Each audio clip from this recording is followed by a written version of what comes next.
I've been thinking about Gamergate recently. In particular, what an abject failure it was. It managed to get some meaningless concessions from some of the online video game magazines that were particularly infested with SJWs. But with the recent publishing of Mass Effect Andromeda, which has become an absolute joke, it's very clear that the whole company BioWare has been infested with SJWs who not only write garbage plots, but are also incapable of doing basic animations correctly. This is just the cherry on top. As the largest voices of Gamergate were announcing how well it succeeded, we now have SJWs completely infesting the AAA industry. And QQ did a great video a while back talking about how, despite Gamergate, maybe you could even say because of how far Gamergate fell from its ideals, they managed to take over the indie market and then sell out the indie market to the AAA industry.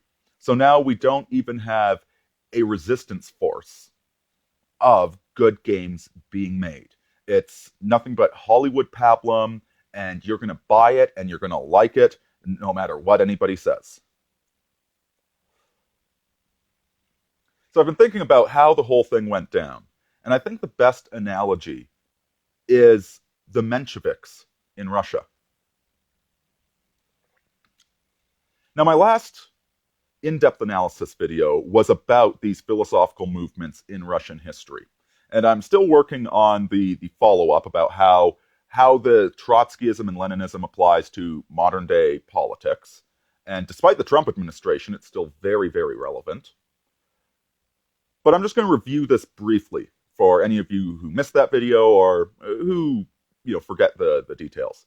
Essentially, what we had in Soviet Russia, or with the development, what created Soviet Russia, what turned it from, what took it from the Tsar and gave it over to the Marxists, what happens is that you had two main groups. The Bolsheviks, who were the inner party of the far left, and the Mensheviks. The Mensheviks were the wider, the more democratic, the socialist group of people. This would include laborers, skilled laborers, farmers. This was the populist side of communism. And then you had the Bolsheviks, which was the elitist side of communism. Now, in actual fact, the way the whole thing played out is that you had all of these Mensheviks thinking that they were part of the movement when they were just the useful idiots. They were the groundswell of support to attack, to remove, and to murder the Tsar and his family. But they were being played like fools by the Bolsheviks, by the inner party of elites. And so what's happened recently?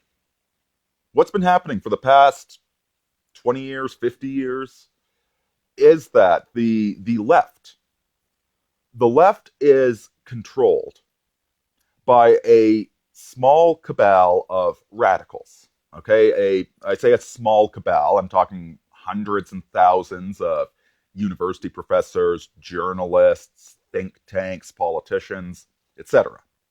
Okay, but it's a very small group compared to the vast swath of people that consider themselves to be left-wing, consider themselves to be progressive or Democrat or what have you.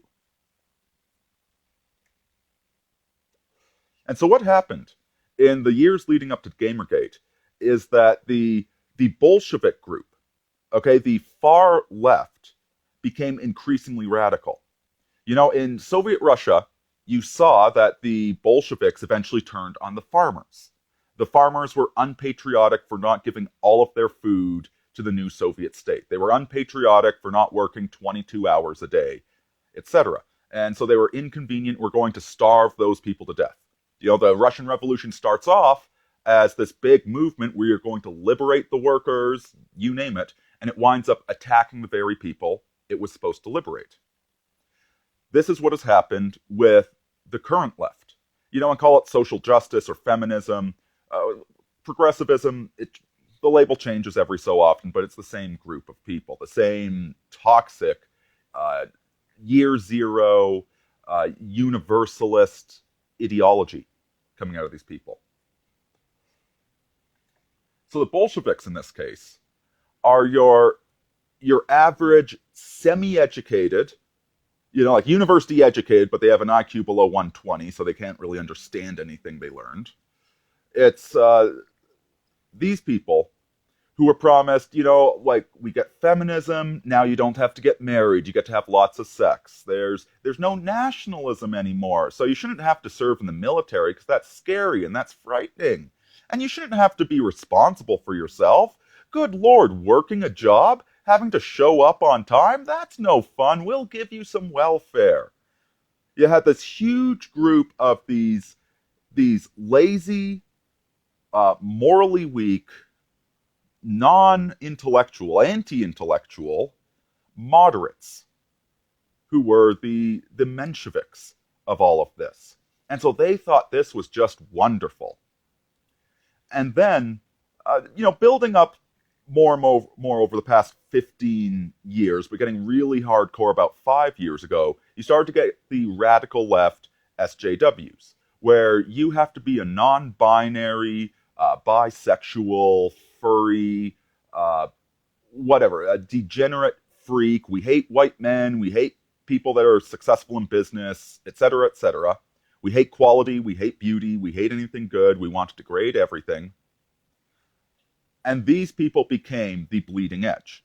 And so all of these Mensheviks, all of these moderates, were being thrown under the bus. And so with Gamergate,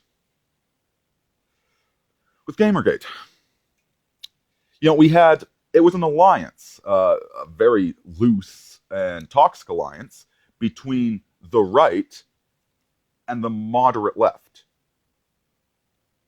Except the moderate left, these Mensheviks, they just wanted to wind back the clock about 5 or 10 years. They just wanted to go back where white men weren't being attacked all the time, etc. But you know what? They can still do whatever they want. They can do drugs, they can go on welfare, you name it. They still want all of that, all of those false promises that the Bolsheviks were offering them. They just didn't want to admit this was the inevitable decline. Whereas the right is about principles. It is about personal integrity, personal responsibility. It's about having an understanding of history. It's about greatness, about pursuing greatness, about always improving yourself, about having standards. And so if you can imagine in Russia, if these Mensheviks were all upset with the Bolsheviks because they're being starved to death, etc., that you could see the monarchists, the true right, mistaking them for allies because they're opposed to the Bolsheviks. But see, these Mensheviks are just as opposed to the right, to having principles, as the Bolsheviks are. They hate the idea that they have to keep their word, that they need to earn a living, that they need to be decent human beings. They hate that just as much as the extreme left. And so what happened with Gamergate is that all of these moderates, they rose to influence, because when you don't care whether or not you're a hypocrite, it's a lot easier to criticize other people quickly and in an entertaining manner. So these are the voices that rose to prominence through Gamergate, took over Gamergate, ousted anybody that actually had principles, anybody that thought, that principles matter. Because, again, all that these people stand for is getting along and being nice and identifying with one another, as opposed to living up to any sort of standard. So these are the guys that took it over. They declared it a victory. And these days, they're trying to jump in front of the Trump train, but it's not working very well. Because the what we're seeing now in politics is the right. I think we learned that lesson.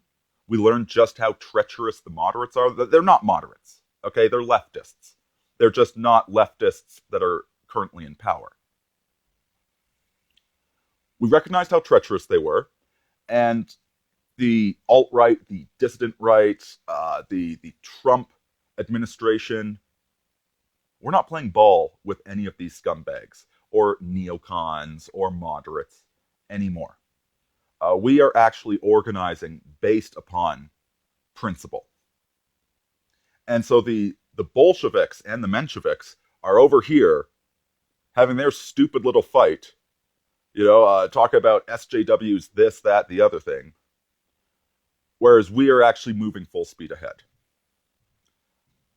So I think something like, you take Mass Effect Andromeda, you take gaming in general, it was a casualty.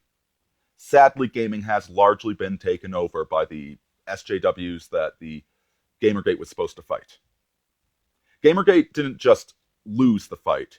Gamergate handed the fight over exactly the same way that Bernie Sanders willingly handed over the nomination to Hillary Clinton. They gave it away.